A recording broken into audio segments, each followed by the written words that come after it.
Hi, everybody. This is Gertrude Mache again here in windy, wet Wellington. We've been having good weather, but it's turned to custard this morning. But it's a real pleasure to introduce a friend of mine and co-author, Sandy Simmons. Sandy, hi. Hi, thanks for having me here. It's so good to see you again. Please formally introduce yourself. Tell everybody where you're based, how old you are, and just share your story today on the Her Story podcast. Okay, so my name is officially Sandra Beryl Simmons, affectionately known as Sandy, and go under the name of, you might find me under Sandy B to differentiate me a little bit. Wow, I'm in Melbourne, Australia, originally from London. I've been here for many years. I'm 63 years old, almost. I've picked that in a couple of weeks. 62 at the moment. Wow, where to start with my story? I'll go through my life fairly briefly to give you a bit of an overview. When I was 12, I was suddenly told that we were going to go and live in Australia, and I had no idea where that was back in the 60s. I'd done a little bit of geography at school, but wanted to know whether I needed to learn another language. Wow. And whilst I speak English, there is another language here, but we fall into it fairly quickly. So, yeah, we came here. It was really difficult, very hard. My father had a heart attack after a couple of months of being here, and my mother ended up in hospital with chest infection, etc. So I took the reins, being the eldest, and my life sort of turned upside down into being a bit of a parent for a while. Wow. I was thrust through school very, very quickly. I was going to grammar school in England, so they put me up a couple of years here. I finished school at 16 and have a very old-fashioned father who didn't want me to go to university because girls don't do that.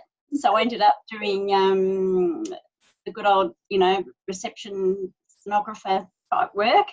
Okay. And in response to that, I left home at 17. Oh, wow. And went back to the UK with my extended family. I missed them dreadfully, as did my mum. Mm-hmm. And stayed there for a few years, came back, met somebody, got married, had children. And after about 10 years, realised that this isn't really what I wanted.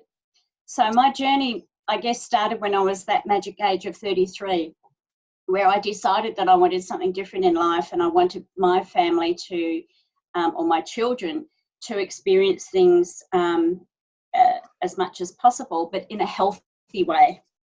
So I went on to study nutrition and naturopathy, and I had already been working as a breastfeeding counsellor. I went on to become a lactation consultant, and then I delved into fertility. So I work out at Monash with which is one of our main medical centres here, with a doctor over there and we're both trying to get natural fertility into that zone that's missed from doctor to IVF specialist. We're trying to get this gap filled up with a lot of information. So that's my focus at the moment. I've written one book on preconception. I'm writing the next one on conception at the moment, in between nursing my mum. And many of you might relate to that at our age. And just focusing on being in clinic just 2 half days a week, and some online work. I have a few clients overseas, and basically it's really about helping them to see whether they want to have children, because quite often these days people are feeling like they have to. Yes. And it's not really their calling, and sorting all that out. So we do a lot of that work if people resonate with what I do. And then if they do decide to, I obviously attract the cases that are a bit difficult. And, we might end up having to have a bit of assistance, but not necessarily total IVF. And, there's a lovely woman right at the moment about to give birth in Singapore who is 44. and had all sorts of trouble. She did IVF a few times. She had multiple miscarriages. And after working with me for 6 months last year, her and her partner decided to go IUI, which is just the assisted part of IVF, and fell pregnant straight away, and it's all gone beautifully. Explain that terminology to us, because I'm pretty sure that there's going to be women who are going to listen to this call who have a friend, who have a daughter or a granddaughter. What does that mean? Okay, so I guess most of us know what IVF is, where you go the what I call the full hog, and you have your eggs are often taken out maybe a few years before and frozen. Mm-hmm. But when you do want to become pregnant, so then what they'll do is they'll artificially use the semen from your partner and artificially impregnate those eggs and then place them back in your body. But for you to be able to accept that, there's a lot of hormone treatment that goes on. It also depends on what's going on for the woman herself. She might have to take quite a few different drugs to prepare her body. And then there's no guarantee that will actually hold when that egg's replaced back in the body. When we talk about IUI, that's just sort of an assisted type of where you don't really take the drugs very much. There's not many drugs involved, and sometimes it's just a matter of taking one. A very common one is Clomid, some of you may have heard of, and really preparing the body, which is what we do, and it all flows beautifully. So it could be just tweaking those hormones a little bit, especially if someone's a little bit older.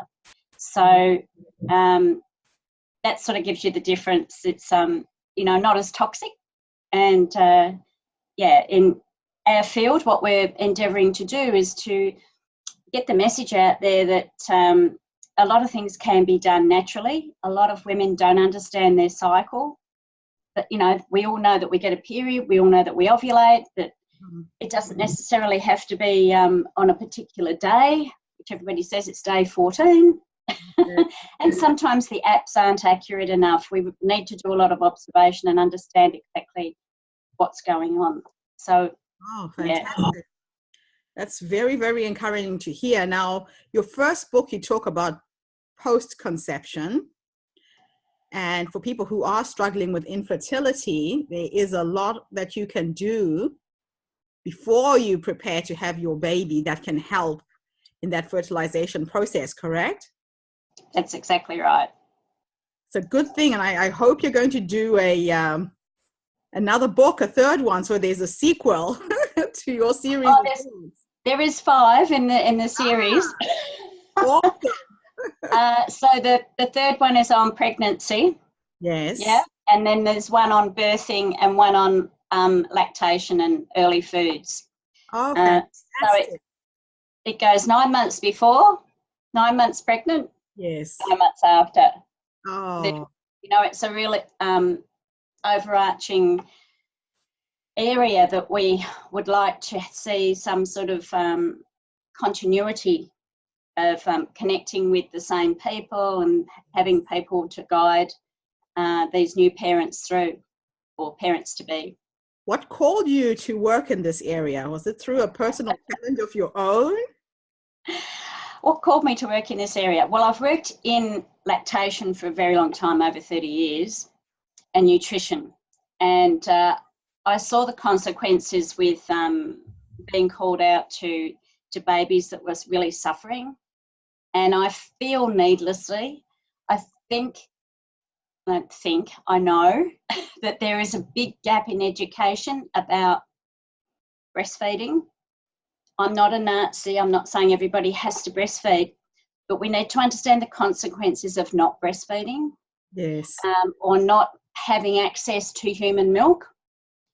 If, you can't, for some reason, can't breastfeed yourself, there's only like 3% of women in the world really can't breastfeed, and that's usually because of breast augmentation or, having breasts implanted. Yes. They could have cut nerves, all sorts of things. It all depends. or the reverse, reducing your breast size. And sometimes there's just been a malformation. The breasts haven't developed, but it's such a really, really small minority.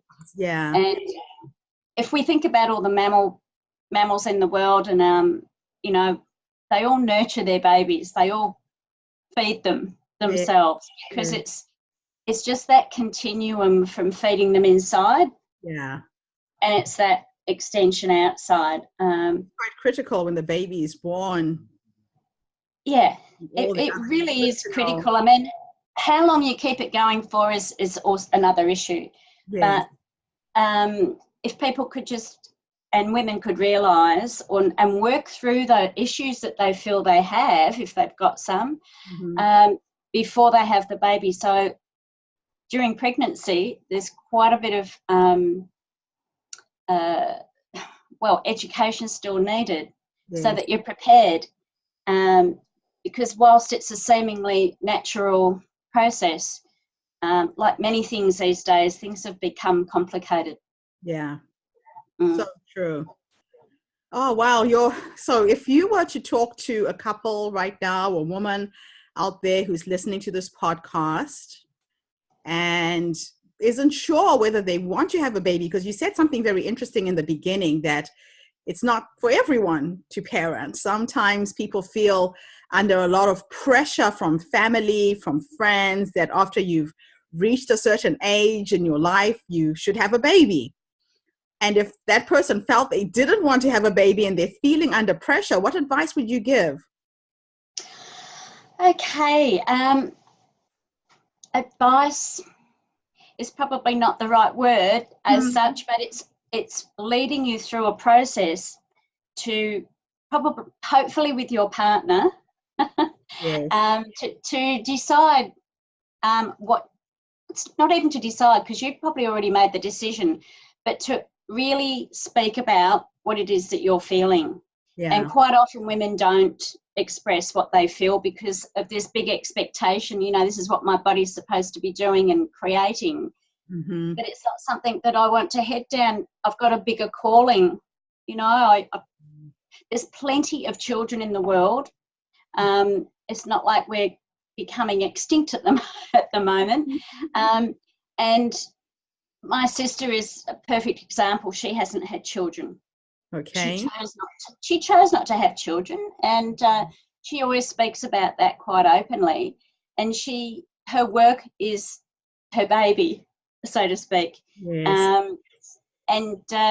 So I've worked that through with her at probably 20, 30 years ago. Right. So I guess that also came into being into the process of what I put into my work.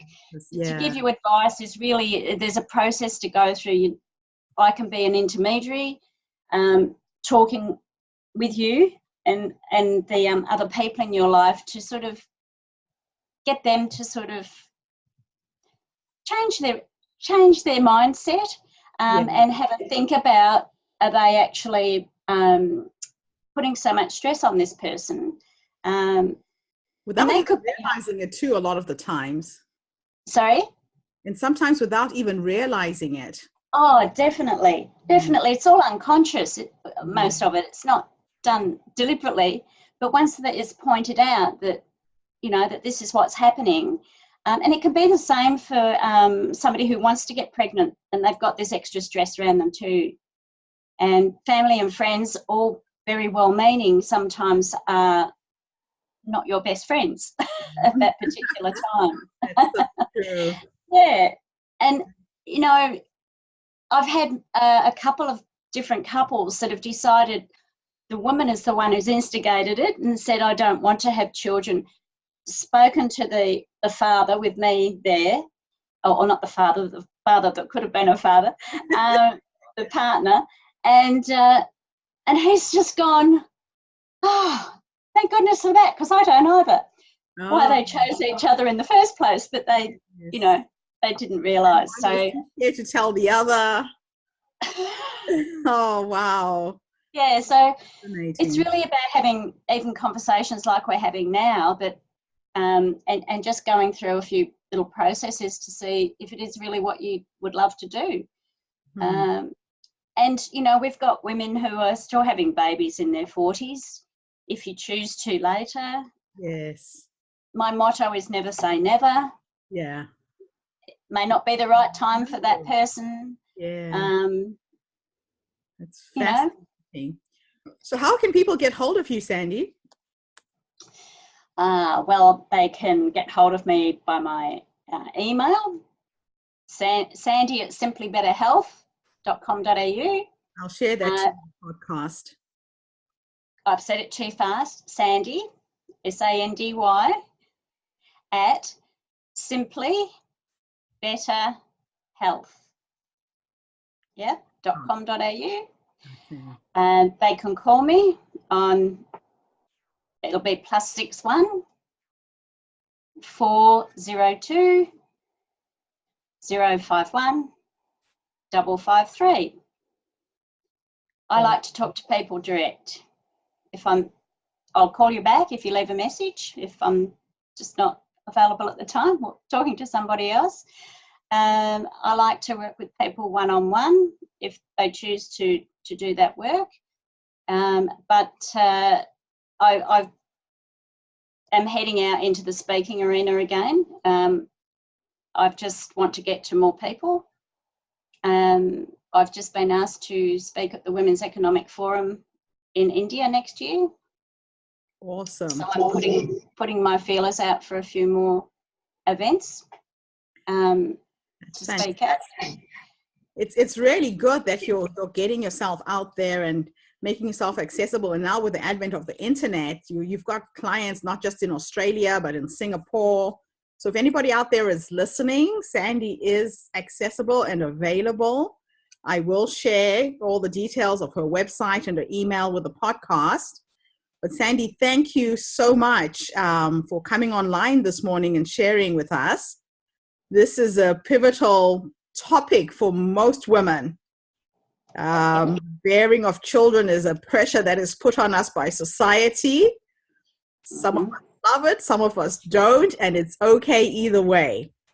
That's right. Thanks so much, Sandy. That's all right. Can I just add that I have a website called Pregnant Today? Okay. I'll give that to you, and I'll give you those details in the chat. All the links that you would like to go with the podcast. That would be great. Thanks so much. Thank you. Thanks, Sandy.